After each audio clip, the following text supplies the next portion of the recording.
The Thanksgiving holiday is almost there, and much like everything in sports, the Duke brand, so powerful, the Blue Devils with a massive opportunity Thanksgiving night when they take on the Arkansas Razorbacks. Hi, everybody. Dick Vitale. Hey, make sure you listen, man, to Locked On Blue Devils with J.J. Jackson. He's awesome, baby.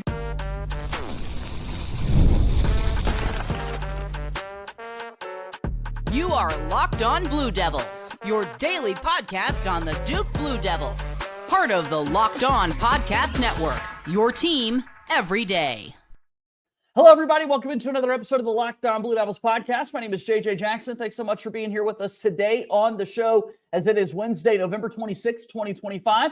Locked On Blue Devils is your one-stop shop where we discuss everything going on inside the life of Duke athletics. On today's show, we're going to talk about Duke basketball getting set for their game tomorrow against the Arkansas Razorbacks. Thanksgiving night, the Blue Devils take the hardwood in Chicago, and our good friend Jeff Fedotin makes his return from Forbes. We're going to be talking all business things with Duke as they get set to hopefully set some major television rating records for a college basketball game here today in this one. So super excited to have this conversation with Jeff, and we'll get going in just a moment. If you haven't done so already, please be sure to follow and subscribe to Locked On Blue Devils for free, wherever it is that you get your podcast. Leave us a 5-star rating and written review. Go ahead and make sure that you like our videos, share them with your friends, continue to spread the word about everything that we're doing here with Locked On Blue Devils, and subscribe to our YouTube channel. We're getting closer to 5,000 subscribers, and I can't wait to celebrate that major milestone with you guys. Thanks to all the everydayers for the love that you give us here. Now part of the Locked On Podcast Network, the #1 sports podcasting network in the world. So without further ado, let's bring our pal Jeff back onto the program. Happy Feast Week. Happy Thanksgiving week to you, my friend. It's been a little while since we've been able to get you back on the show. Hope you're doing well, Jeff, and excited to talk Duke basketball with us. JJ, thanks for having me back on the show. It's always a blast just chatting about Duke basketball with you, man. All right, so we got to get into it, man. We got to talk about the story that we've got that you've recently put together for Forbes about what goes into a game like this. Duke set to take on Arkansas on Thanksgiving, a 7-0 Duke basketball team with so many great players on their roster, and an opportunity for the Blue Devils to play kind of a standalone game. What did you find significant about all of this?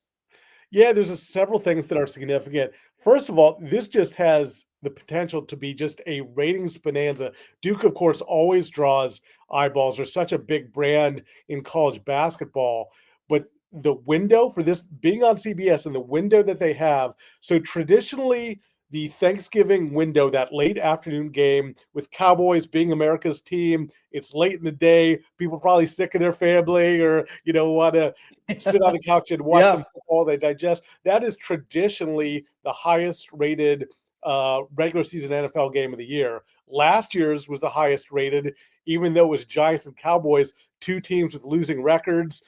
Dak Prescott wasn't there. The Giants didn't have Jameis Winston or Jackson Dart, who they have this year. They didn't even have Daniel Jones. So you had two losing franchises, and it still drew 38.5 million. So that's you insane. Get that, and that's the lead-in. They're going to tease this Duke game.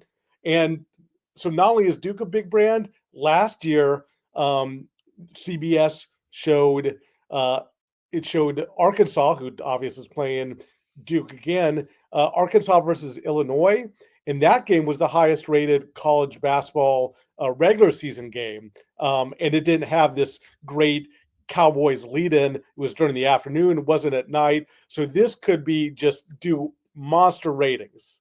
Yeah, no, I think it's significant to have Duke in the picture as well. We talk about the most rated college basketball games over the last 15, 20 years, and so many of them involve Duke. A lot of them against the rivals over there in Chapel Hill with Duke UNC, but being such a global and certainly national brand that Duke basketball has become, it's so incredible that they're getting an opportunity like this to be playing Arkansas. People think about Feast Week, as we've known to call it, in college basketball, and you're thinking about Maui, and you're thinking about the Battle for Atlantis, and all of these other tournaments that, there was always one that would be played at Madison Square Garden up in New York. This year, the big one is that Players Era NIL Festival that's going to be played in Las Vegas. This, though, is just kind of a standalone game that, as you said, is going to be on an actual major network. And that's kind of significant, Jeff. I was reading in your reporting as well that just doesn't happen often. All these other games and tournaments I was talking about, a lot of them are carried by ESPN or other forms of cable television. That's not the case with this one. Exactly. Since 2010, more than 300 men's college basketball games have been played on Thanksgiving, but only 3 have aired on a major network. And again, CBS had that Illinois-Arkansas game in Kansas City last year. And so this could be part of a tradition. It's That's funny. crazy. It's crazy. These holidays are becoming much more about showing more and more sports. Remember, like, it used to be that Christmas, that was just the NBA's day. And now Right. the NFL's gone full-fledged. They have multiple games on that day. And similarly, like Thanksgiving used to be just the NFL day. And it used to be just during the day. Now there's NBC has the game at night. Well, CBS, to oppose that game, that they wanted a college basketball game. So like Thanksgiving is becoming more about college basketball as well. It's just these holidays, man, are becoming just sports bonanzas. Yeah, and I mean, the strategy is certainly key here. Like we talked about the lead-in for an NFL game, with it being the Cowboys against the Kansas City Chiefs, and a team that's been to 3 straight Super Bowls, the Patrick Mahomes and Travis Kelce of it all. Like, the ratings will be there, and we're not trying to, get too crazy here, Jeff. We totally understand that the NFL is king, and it always will be king in what we consume here in this country, but it doesn't get much better than the lead-in that Duke's got when you've got one of these NBA games. And then later in the evening, the other NFL game is a couple of winless teams in the Bengals and the Ravens. So that kind of worked out well, that you're going up against losing records in the NFL when Duke's playing Arkansas. Absolutely. Yeah, it'll be interesting to see how the ratings do for that Bengals-Ravens game versus Duke-Arkansas. And the other thing we're talking about, how the ratings could just be huge for this game. The Cowboys always do well, but you were the one who mentioned it. Yeah, you have a team in the last 3 Super Bowls. The Cowboys might be America's team, but the Chiefs, who I actually predominantly cover for Forbes, that's how I kind of stumbled on this story. So the Chiefs, though, are kind of right now the it team. They might just be 6-5, having a little bit down a year, but they've been the team that has been drawing ratings traditionally the last couple of years, just huge ratings. So you factor in Cowboys, Thanksgiving, then the Chiefs. Man, this is leading into a Duke game. It's what an exciting showcase for CBS and for Duke fans in the nightcap there. Yeah, no, you talked about kind of the executives there at CBS talking about how happy they were for the Duke brand to be a part of this and their kind of press release of the event and that sort of thing. Again, the number that just jumped out to me, there have been over 300 men's college basketball games that have been played on Thanksgiving in the last 15 years, but only 3 have aired on a major network, that, of course, being CBS, NBC, ABC, those types of networks that would be out there. So this is a big opportunity for Duke to get to play an Arkansas team that's led by Coach Calipari. Like, we'll give them certain respects, absolutely, with what he's able to do. And then really special for Duke's head coach, Jon Scheyer, on Thanksgiving Day to be playing a game in his hometown. He gets to go back home with his players, and the Chicago native, Jon Scheyer's coaching on Thanksgiving in his hometown. Yeah, Coach Scheyer was really excited about having this matchup. Duke played under Jon Scheyer one previous game at the United Center where the Bulls and Blackhawks play, where this game will be. That was in the Champions Classic against Michigan State in his second year. And he actually even, I was at that game, and during the post-game press conference, he chided the media. He's like, what, no Chicago questions for me? Come on, I'm back home. So that was a big deal. And, JJ, another cool part of this is CBS really wanted this game. We mentioned Arkansas obviously was in last year. They're still a big name with Calipari, but they really wanted Duke, and they went through Intersport, a Chicago-based sports event company. They actually, I don't know if you remember that 312 run, that's the Chicago area code, that was supposed to happen a couple years ago. It was supposed to be like a fundraiser for NIL, and the NCAA last second deemed it not okay, but Intersport helped set that up. CBS went through Intersport. There's so many Duke connections. The founder, CEO of Intersport, Charles Besser, that last name might ring a bell. Brennan Besser. Walk on the team. Years. Yeah. Yep. Yeah, I know you know your stuff. I know you even know the walkout. So yeah, just a lot of interesting parts. The background, how they set this game up for sure. Yeah, that's super cool. I had forgotten about that a little bit, but definitely recall kind of in Scheyer's first years, we've got this big NIL event that's going to be able to, we're brand new in the NIL space, and Duke's taking team photos. They're in Chicago near the river. They're sightseeing the Bean and all the things that you do in Chicago. And then at the last minute, there's no game to be played. And now, all these years later, I'm sure if Duke wanted to do something like that in the future, they certainly could.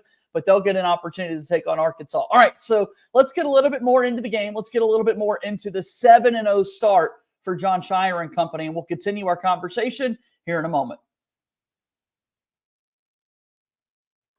Locked On Blue Devils here today is brought to you by our friends over at FanDuel. The NBA is back, and there's no better place to get in on the action than FanDuel, the official sports betting partner of the NBA. Even if you missed the start of the game or want to ride the hot hand, FanDuel has live bets on everything from who will score next to fourth quarter comebacks. Plus, you can even combine your live bets into a same-game parlay for a shot at a bigger payout.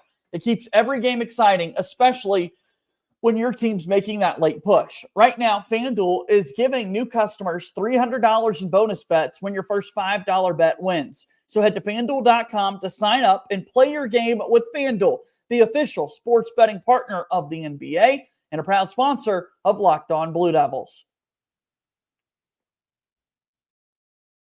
All right, so Duke basketball is going to be taking on Arkansas on Thursday, Thanksgiving night. That's tomorrow when they take on the Razorbacks for the CBS Sports Classic. Jeff Fedotin from Forbes is here with us on the show today. And man, you think about the start that Duke has had to the season a year after they make it all the way to the Final Four with Cooper Flagg and company. The entire starting five gets drafted. So far, so good, Jeff, when we look at the first several games here for Duke. So far, so good. I mean, I think Cam Boozer is even better than we thought. So Certainly. Far, so good. And they've passed the early challenges. But, man, this is really when it kicks into gear, starting with this Arkansas game. Arkansas, Florida, Michigan State. That's quite a slate coming up. Yeah, the stretch that Duke's got. I mean, this is the last couple of wins have been really exciting. We've talked about it here on the show. As you know, Jeff, playing teams that are in the bottom three, 300 and below when you look at overall rankings in the sport. Now you're really stepping it up against an Arkansas team that they haven't had as much success recently, and it's only the second season Coach Cal has taken over. They've got tons of NBA level talent per usual, which is what John Calipari is known for, and I know that it's going to be an absolute war when these two teams take the floor. But for Arkansas, at the very top of their scouting report is going to be Cameron Boozer and the start to the year that he's had, trying to slow him down. Absolutely. That's the key for them. And, one of their big men who's really good, Brazil, he actually really played well when Duke lost in Arkansas. That was, I think, Scheyer's second year there. Yeah. So he's a good big man. He can block some shots. He can protect the rim. So they have an interior presence as well. This is, Arkansas has had a little bit of a rougher start than Duke, who's obviously undefeated. But there is a lot of talent on this team, and a lot of it is actually interesting. A lot of good basketball DNA. They have DJ Wagner. He's such a basketball. That whole family has practically played in the NBA. Carter Knox, whose brother played in the NBA, Kevin Knox, who Duke recruited, he's a good player. Those are both returnees, and two really talented guards, Darius Acuff and Malik Thomas. NBA, like you said, there's NBA talent on those teams. Those guys will be in the NBA this year. So this is a real matchup. And what I like about this game too is Arkansas is the kind of the bottom of the top 25. But Calipari's team, certainly last year, this was the case when they were a bubble team and then went all the way to the Sweet 16, nearly knocking off Texas Tech. They get better as the season goes on. So this is going to be, if Duke can pull this off and win this, it's going to look really good for the committee come Selection Sunday. Yeah, I was thinking back to that game against Arkansas that Duke had, and for Jon Scheyer, again, that was on November 30th of 2023, and that was a game in which for the Blue Devils, Kyle Filipowski led the way with 26 points. Jeremy Roach had 22, and nobody else for the squad really did anything noteworthy when you go back and kind of look at this box score. Caleb Foster's the only guy on the roster for Duke that played in that game, and he finished with just 2 points on 0 of 5 shooting from the floor and 2 of 4 shooting from the free throw line. You bringing up Trayvon Brazile made me think of that, Jeff, because I'm sitting here thinking that was a few years ago. Credit to him for still being on Arkansas in a day and age where the transfer portal is as crazy as it is. And then Caleb Foster, that's kind of the only Blue Devil that's still in the mix for when these two teams last met. And then not even to mention, like we've said, it's a whole different coach that's going to be on the sideline. That was Eric Musselman's Razorbacks in the very first year of the ACC SEC Challenge when Duke went down there to Fayetteville to take on the Hogs. You mentioned Musselman, and it's funny too. Obviously, these teams are anything but rivals, but that Musselman was the coach during Krzyzewski's last ride when they beat him in the Final 8 to go to that Final 4. So there's like a lot of history between these two great programs. Generation before, they played twice in the Final 4. Yeah. Duke lost him in the final, gave Arkansas 94 title game. Yep, Yeah. 94 title. That was a tough one. I'm old enough that I can remember that was a tough one. That was a great Arkansas team. And Duke also beat Arkansas to advance to the Final 4 before it faced UNLV for the first time. So there's a lot of history between these two programs. Should make it even more fun. No, I think this is going to be a remarkable game with all the talent that's there. And again, for the Duke side of things, I think this is a team that wants to continue to feature Cameron Boozer with the great start he's been off to. But equally as impressive, and we mentioned the challenge that Trayvon Brazile is going to have there in the post, you got Cameron Boozer. But Jeff, as we well know, Patrick Ngongba II has been incredibly impressive and efficient is one of the biggest words to describe Pat Ngongba so far. At 6'10", 6'11", he's an absolute beast down there in the post and someone for sure that I think is going to leave his mark. What I really like, there's so many things to like about his game, but his touch, to have, Jon Scheyer's talked about this, to have a big man, even in the modern game of basketball, it's not that often that you have a big man who can shoot free throws like that. And Jon Scheyer has praised that you can leave him in late games. You can feed it to him the way he's shooting free throws. It was like 10 of 11 that last game, or the penultimate game. So that's great to have these two guys. They're not only great getting rebounds, they can make their free throws. That's a really nice thing to have. And with Big Pat, I love his passing ability too. He's really an interesting and unique big man with the skills that he has. Mentioned the free throw shooting, his ability on give and goes, his passing ability, and of course we've seen Cam Boozer's passing ability all season long. Yeah, and you put Malik Brown in that conversation too. Yes. I mean, that's something that I know that Jon Scheyer is loved, but it's also like, you want your guards to be known for their passing ability a little bit as well. So we'll see if they can kind of get into a rhythm. But the way Duke's been able to set things up through the bigs has been really impressive. And then kind of scouting report-wise for Arkansas, Isaiah Evans loves the big game. I mean, if I'm to make a bold prediction right now, Jeff, it'd be something along the lines for Isaiah Evans, one, to get hot early and to really start to feel the energy in the building, the energy from the crowd as he goes. Duke tends to go from a shooting perspective. Showtime Slim is made for games like this, Jeff. Absolutely. I love the progression in his game this year. You give this stat on this show all the time about what was it, 82%? Yes. But this year he's taken it to the hole. He's really diversified his game. His defense is better. But yeah, like we said, this is a big game. Everybody's going to be watching. It's going to be maybe set ratings records. So what better platform than Showtime Slim, who likes to step up his game under the biggest of lights, right? Yeah, no, I appreciate that, Jeff. That the everydayers are well aware of the fact that I told the world so many times 82% of those shot attempts from Isaiah Evans were 3-pointers. And I got to give Slim some love here because the last time out, how about 3 dunks against Howard, the last game that was played there? So showing a little bit more to his game, showing that he's an athlete. And that's certainly kind of the offensive makeup I want to see more of from Isaiah. I think the play of the year so far for Duke, and it's early, but this is so incredible. The Boozer outlet, he reminds me so much of Kevin Love, his game, and including that pass to Isaiah Evans for the dunk. And I think Isaiah Evans actually had, correct me if I'm wrong, JJ, because you know Duke so well. I think Isaiah Evans had the block on that play that set up that talk about just the way that he's improved his game. He's now finishing. He's now the defense. He's blocking shots like that. Really, just I love how his game is advanced in his sophomore season. It's impressive, and I want more opportunities for Isaiah. I'm so super happy that he, did not fully stay in the NBA draft process. He did not entertain any of those lucrative transfer offers that were coming his way, and Duke is certainly excited that Slim is back for another season. He's a guy that I'm excited for Duke to continue to lead on. So we've got a little bit more to talk about here. We'll take one more timeout here on the program and then continue our conversation with Jeff Fedotin from Forbes when Locked On Blue Devils continues. Locked On Blue Devils here today is brought to you by our friends over at Game Time. College football season is winding down, and I couldn't be more excited for the rivalry weekend games that we will see. The energy is back in the stands. There's just nothing like it.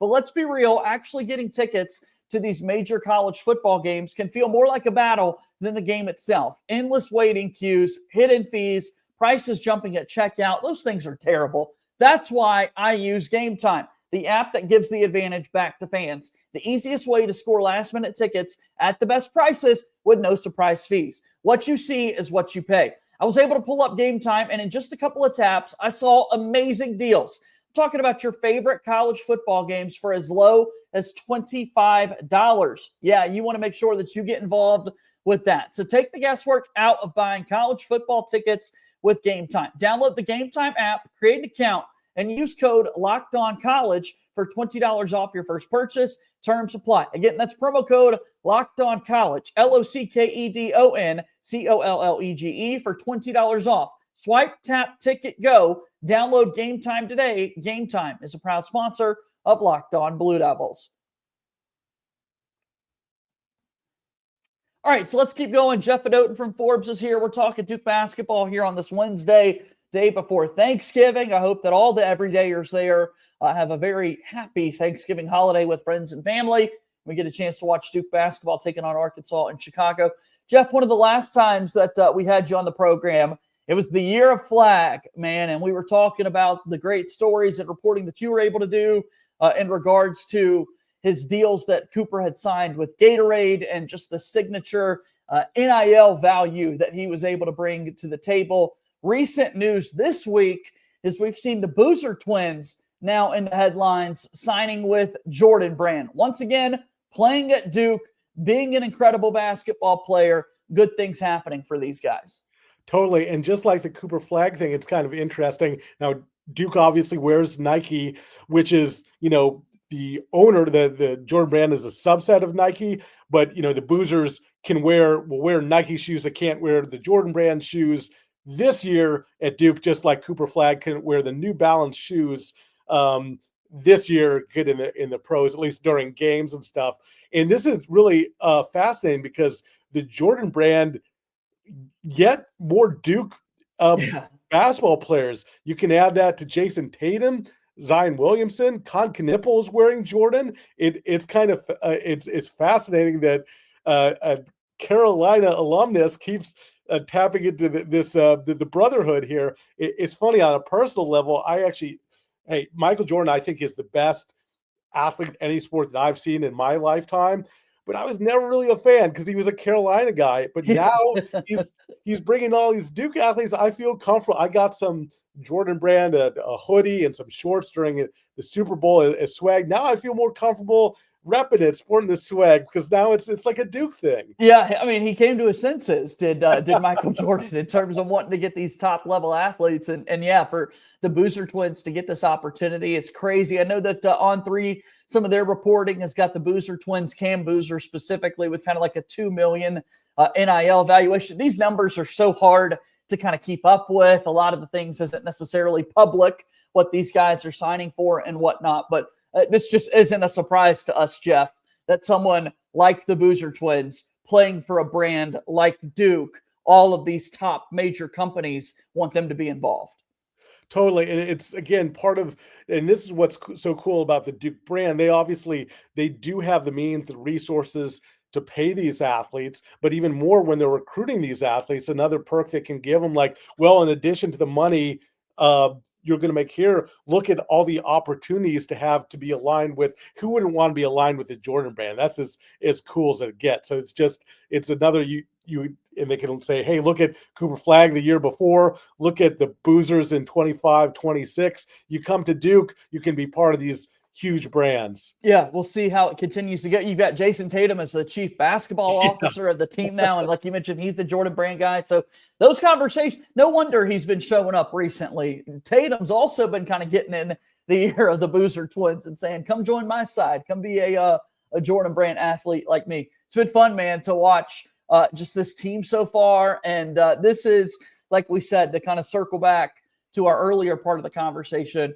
what a big stretch this is for Duke. The journey to get to 10-0 now is incredibly more difficult than what we've seen the last few games for the Blue Devils. Again, want to take it game by game. I get that.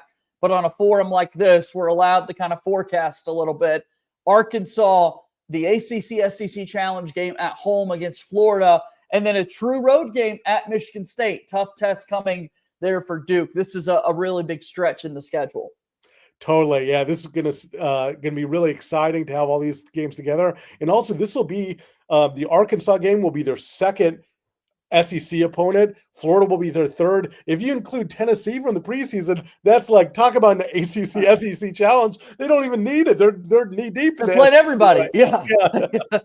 Yep. And that was impressive for Duke to get that opportunity in the exhibition to play a team like Tennessee, to play a team like UCF, those power conference opponents, to get you ready for the bigger test that you would have. And now they'll have to rely on that experience. You know, you got to pad the stats a little bit. You got to build out a little bit more of the on-the-court chemistry against the Niagaras and the Howards of the world, right? We'll put Army and Indiana State and some of those teams that Duke's already played on the schedule. Now they could fall back a little bit on their Texas game, you know, another one of those SEC teams that the Blue Devils have played as they get set for this next stretch of games. Exactly. This is going to be really fun. And it should make them, you know, even not only is it fun to see, it's a good competition, should make them better later in the season when they play. Well, I'm sure there's going to be some tight games. It's going to look good for the selection committee, showing how difficult their schedule is. And I think, again, Arkansas is a game, however it goes, it is going to look more impressive later in the season. This Arkansas team, like all teams now in this era, but especially Calipari does this, a lot of turnover. But this is a team with a lot of NBA talent. I think they're going to be very good come season's end. And this game is going to stand out.